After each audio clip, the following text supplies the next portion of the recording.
When Maya spilled hot coffee all over the man's shirt on her first day at work, she panicked, apologized 100 times, and rushed to hand him tissues, completely unaware that she had just drenched her new boss. And the most shocking part, he didn't say a word to correct her broken bar. He just smiled and said, "Don't worry, I'm the new intern." What she didn't know was that her little act of kindness that morning would change her life forever. Maya was thrilled and terrified at the same time. After months of rejection letters and sleepless nights, she had finally landed her dream job as a marketing assistant at the Sterling Group, one of the most prestigious firms in the city. She had rehearsed her introduction in front of the mirror countless times, carefully chosen her outfit, and promised herself she wouldn't mess this up.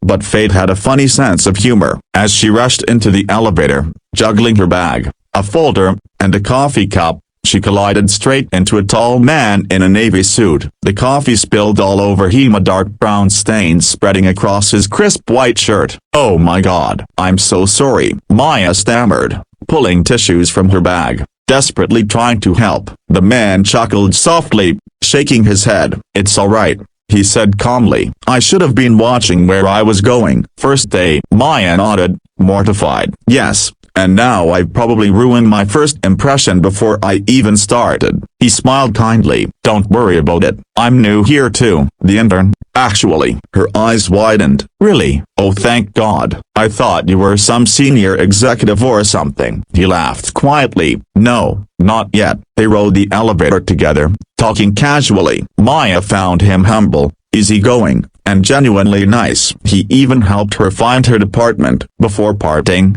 she said, "I'll make it up to you a coffee on me tomorrow." He nodded with that same calm smile. "I'll hold you to that." When Maya reached her desk, she was nervous but excited. Her manager, Mrs. Khan, introduced her to the team and explained that the company's CEO, Mr. Ryan Sterling, would be visiting the floor later that day to review the upcoming campaign. Maya worked hard all morning, determined to impress. Around noon, the office suddenly buzzed with whispers and hurried movements. Mrs. Khan whispered, "He's here." The CEO. Everyone straightened up as a tall man in a clean shirt walked in, his presence commanding yet approachable. Maya froze. Her jaw nearly dropped. It was him, the intern. Her heart started racing. He looked straight at her, eyes calm, lips forming the faintest smiley as if silently saying, "Yes, it's me." Maya's face burned red with embarrassment. She wanted the ground to swallow her whole. After the meeting, she rushed to his office, hesitating at the door. "Sierra broken Baria, I'm so sorry. I had no idea." Ryan chuckled softly. "Relax, Maya. You didn't do anything wrong. But I called you an intern. I spilled coffee on you." He leaned back in his chair. "That's true," he said playfully. "But it's been a while since someone treated me like a regular person and not a CEO. You were kind." "That's rare." His words caught her off guard. She wasn't used to powerful people speaking with such warmth. He continued, "Most people change their tone the second they hear my title. You didn't. You were just a broken Baru." From that day, something unspoken began between them. Ryan often invited her to share ideas during meetings, valuing her creativity. Maya, though initially cautious, began to open up. She brought a fresh, honest energy to the company, something Ryan had been missing in his corporate world. Over time, they started working late together, sometimes sharing takeout, other times just talking about life. Ryan revealed that he had built his company from nothing but had lost touch with the human side of leadership. Maya reminded him what sincerity looked like. One evening, as they stood on the balcony overlooking the city lights, Maya said softly, "You know, when I first met you, I thought you were just another nervous newcomer."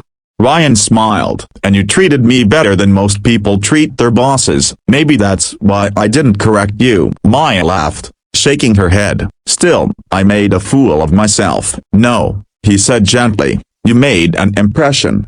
But not everyone in the office was happy about their growing connection." A senior employee named Ethan, who had always resented Ryan's leadership style, began spreading rumors claiming Maya was only getting attention because she was close to the boss.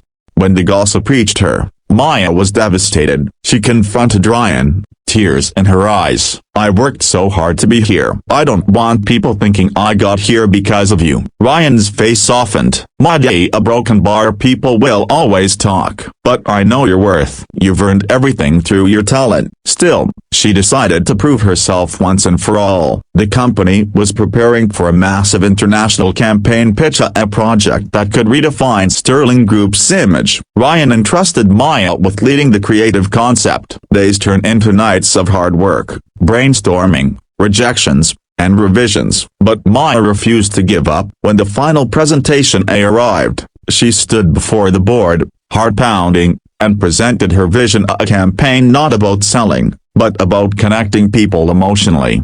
By the time she finished, the room was silent. Then came applause, loud, genuine, and lasting. Even Ethan couldn't hide his surprise. Ryan's eyes shone with pride. After the meeting, he approached her quietly. "You did it," he said. "You didn't just impress Amy, you inspired them." Maya smiled, tears glimmering. "I just wanted to make you proud." Ryan looked at her, his expression soft. "You already did, the day you spilled coffee on me." Ending message. A emotional close. Months later, Maya's campaign became a nationwide success. She was promoted, but more importantly, she had learned something priceless. Sometimes, the biggest mistakes lead to the most beautiful beginnings. And Ryan, he never let anyone call him sir again in her presence, because to him, she wasn't just an employee, she was a reminder that true success isn't built by titles or power, but by kindness, humility, and the courage to see beyond what meets the eye. She thought he was just the intern, but in reality, he was the man who would forever change her story.